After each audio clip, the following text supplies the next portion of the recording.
And Ma'am, it's a fictional story by hmm, Sir Thomas More. hmm, It talks about a fictional island called Utopia. hmm, The book is divided in two parts, book one and book two. hmm, The book one talks about poems in Utopian language, maps, hmm, the Utopian alphabet, hmm, letters giving the proof that the Utopian city is there. Then the story revolves around a fictional character, Raphael Hiflade, hmm, and he tells the story to Peter Giles and this Thomas More about this hmm, Utopian city island. Then the story continues in book two. It has 9 chapters. hmm, The first one talks about the geography and geology of the Utopian island, hmm, like how many harbors are there, 54 cities it consists hmm, of. Then chapter 2 talks about the layout of the city and the shared property among the societies, the people living in that island. hmm, The third chapter talks about the justice and government system hmm, present in the Utopian islands. hmm, And the fourth chapter talks about the work, the kind of work they do, etc. hmm, Then there is a fifth chapter. It talks about the family structure and the society and how they treat the old people, old age, etc. hmm, Again, there is a seventh chapter that deals with the slaves. The slaves are the criminals present in the Utopian city, and the poorest people from another societies, hmm, other societies. Then hmm, also it talks about how they the military and warfare, how they if a situation comes, they will have a war, but they would avoid bloodshed at all costs. And hmm, the ninth chapter talks about religion. Uh, it says that all religions can stay together in this utopian island. There are many religions, and there is hmm. one supreme being. Also, Okay. it talks about the sixth chapter talks about women's right, and Hmm, like women can give divorce, etc. And hmm, in all, it's a fictional island, fictional story. hmm. Right. Thank you so much. So, Welcome. And utopia in real literal sense would be a imagined place where everything that we would imagine to be would be there. A good system, right uh, of women, of minorities.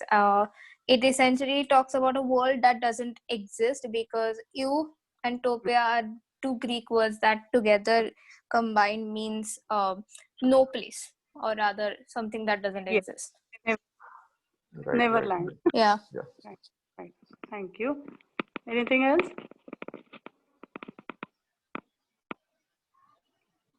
Okay. Also, I was looking up the entry myself in Wikipedia and found that the surname of this person, Raphael, with whom Thomas More is he has imagined that he's conversing with this person, and the name itself means somebody who's an expert in nonsense. So it's it's like Mr. Stupid kind of a thing. So Thomas More is very much aware that this is a place which is not going to come into existence anytime soon, but still he feels like having this vision of a place which he feels would make for an ideal world. And he shares it with people, his contemporaries.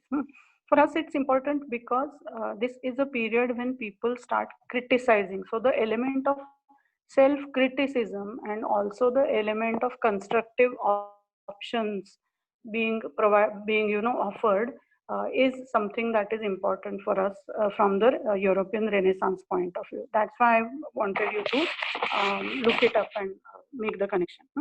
So even if Thomas More was very much aware that something like this is not going to come into reality anytime soon. Still, he felt that there's no harm in at least placing it in public domain, placing it in people's discourse, what an ideal world would be like.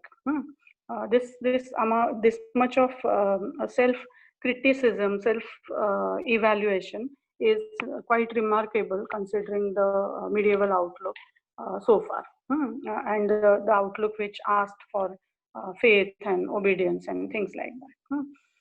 Okay, now another thing that I discussed at length in Marathi was the kind of identities that people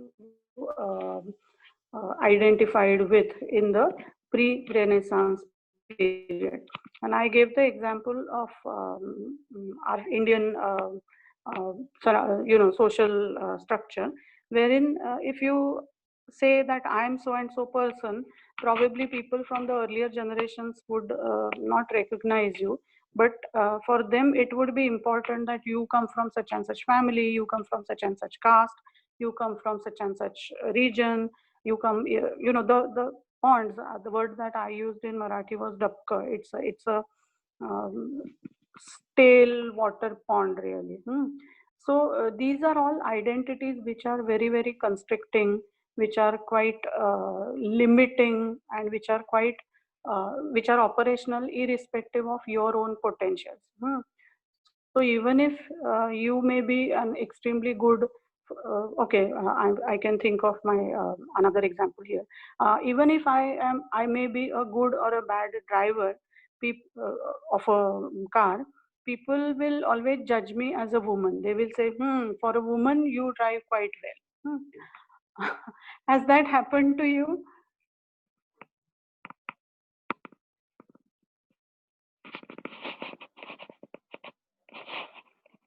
Hello?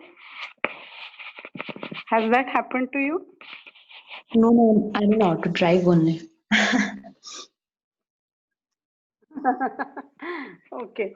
But maybe I can give some kind of a different, I should give some kind of a different example wherein what you do is not important, but who is doing this is important. So a person from such and such, okay, suppose tomorrow you decide to get married with, or suppose you decide not to get married at all. And what will be the reactions of your super seniors in the family? What will they say? The more traditional ones. They would be like, no, you have to like get married, have a companion in your life, and then carry on the family traditions and name in the society, the lineage, Yeah. maybe. But So but they are again, like me being a girl, that would not be like more than that. Like they would be worried about me being the stable that the society sees as after only after being married that a girl is finally settled, because yeah, settled is the word actually, sorry, not stable. Yeah. true. So you and your actions are not seen as your actions, but they are seen as actions of a member of that Kumbhojkar family, or that XYZ caste, or XYZ religion, so on and so forth.